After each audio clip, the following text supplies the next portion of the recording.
English के online class में एक बार फिर सभी छात्रों का स्वागत है। मैं अखिलेश कुमार सोनी, आपका इंग्लिश टीचर, आज आपको पास्ट परफेक्ट टेंस के उन वाक्यों के बारे में बताने जा रहा हूं जिसमें दो कार्य होते हैं। कुछ ऐसे पास्ट परफेक्ट टेंस के वाक्य होते हैं जिसमें दो कार्य होते हैं। वो इस प्रकार से होते हैं कि डॉक्टर के आने से पहले ही रोगी मर चुका था। एक तो ये हो गया। एक होता है डॉक्टर के आने के बाद रोगी मरा था। तो पास्ट परफेक्ट टेंस में दोनों कार्यों का अनुवाद दो अलग अलग टेंसेस में होता है और समझने वाली बात यही है कि किस टेंस का या किस कार्य का अनुवाद हम किस टेंस में करेंगे। अगर हम ये समझ लें तो फिर हम आसानी से ट्रांसलेशन कर सकते हैं, क्योंकि टेंस का ट्रांसलेशन तो हमें आता है। हमें इतना ही समझना है कि किस कार्य का ट्रांसलेशन किस टेंस में करना है। जब दो कार्यों वाले वाक्य आते हैं तो उसमें कोई एक कार्य पहले समाप्त होता है या पहले होता है, दूसरा कार्य बाद में। जैसे मेरे आने के पहले ही स्कूल की घंटी बज चुकी थी। मेरे घर पहुंचने से पहले ही पिताजी घर आ गए थे। इसमें एक काम पहले होगा, दूसरा काम बाद में। और हमेशा इन कार्यों में जो दो कार्य होंगे उनके बीच में पहले या पूर्व लगा होगा। जैसे एक वाक्य है, डॉक्टर के आने से पहले ही रोगी मर चुका था। इसमें पूर्व या पहले लगा है। मेरे खाना खाने से पहले ही मेरा भाई घर आ चुका था। तो ये इसमें पहले आ गया, पूर्व आ गया।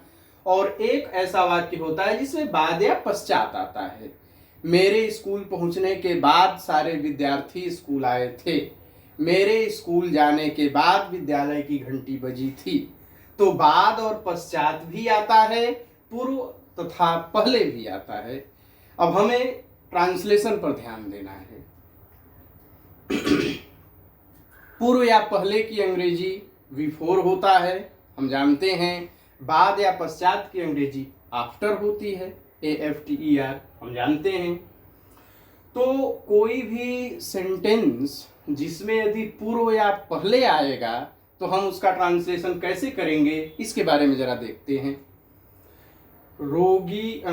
डॉक्टर के आने से पहले ही रोगी मर चुका था। ये टेंस जिसमें पहले या पूर्व आया है, इसका अनुवाद का स्ट्रक्चर इस प्रकार से होता है।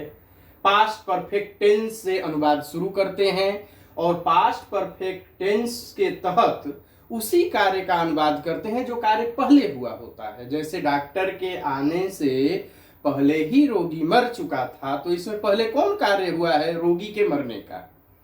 तो इसका अनुवाद इस तरह से होगा। पास्ट परफेक्ट टेंस में जो कार्य पहले हुआ है उसका अनुवाद करें हम, द पेशेंट हैड डाइड।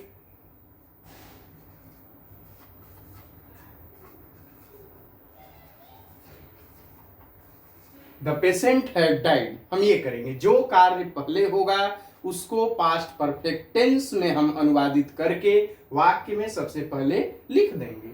उसके बाद बिफोर लिखेंगे।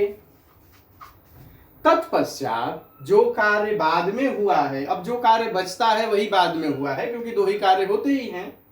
जो कार्य बचता है वही बाद में होता है और उसको पास्ट इंडेफिनिट में सही से अनुवादित करके लिख देंगे तो हमारा सही हो जाएगा। डॉक्टर के आने से पहले ही रोगी मर चुका था। तो रोगी मर चुका था, इसका तो ट्रांसलेशन हो गया। दूसरा कार्य क्या हुआ है? डॉक्टर के आने के पहले। तो डॉक्टर के आने के पहले ये वाला भाग तो हम पास्ट इंडेफिनिट में अनुवादित करेंगे।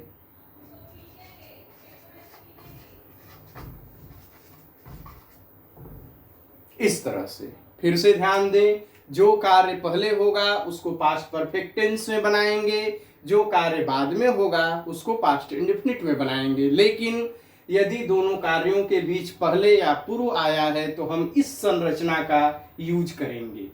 संरचना इस प्रकार से है, पास्ट परफेक्ट टेंस सबसे पहले लिखा जाएगा और पास्ट परफेक्ट टेंस में उस कार्य को लिखा जाएगा जो पहले हुआ है। उसके बाद बिफोर लिख देंगे। तत्पश्चात बाद में होने वाले कार्य को हम पास्ट इंडेफिनिट में अनुवादित कर देंगे, हमारा अनुवाद सही हो जाएगा। ये तो कॉमन है, अक्सर ये चीज़ें आती हैं, सब लोग बोलते हैं ट्रांसलेशन में। लेकिन ये बाद या पश्चात वाला जो वाक्य है ये थोड़ा सा अनकॉमन है, कम जगहों पर मिलता है, इसलिए इसमें गलतियों की भी संभावना रहती है। लेकिन हम ध्यान देंगे जो ऊपर वाला स्ट्रक्चर है बिफोर वाला, उसी को हम पलट देंगे तो आफ्टर या बाद वाला हो जाएगा। जैसे ट्रांसलेशन ये होता है कि मेरे विद्यालय में पहुंचने के बाद विद्यार्थी लोग स्कूल आए थे, इस तरह से होता है। या मेरे विद्यालय में जाने के बाद प्रिंसिपल साहब आए थे, इस प्रकार से।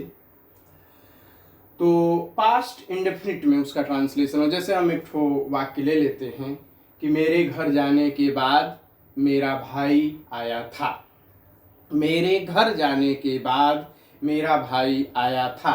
अब इस वाक्य में चूंकि बाद या पश्चात आया है तो स्ट्रक्चर ये लगेगा। अब ध्यान दीजिए, सबसे पहले पास्ट इंडेफिनिट में ट्रांसलेशन होगा और जो बाद में कार्य हुआ है वो कौन हुआ है, मेरे घर जाने के बाद मेरा भाई आया था। तो जो बाद में लिखा है, बाद के बाद जो आ रहा है वही बाद में हुआ है, तो मेरा भाई आया था ये बाद में हुआ है।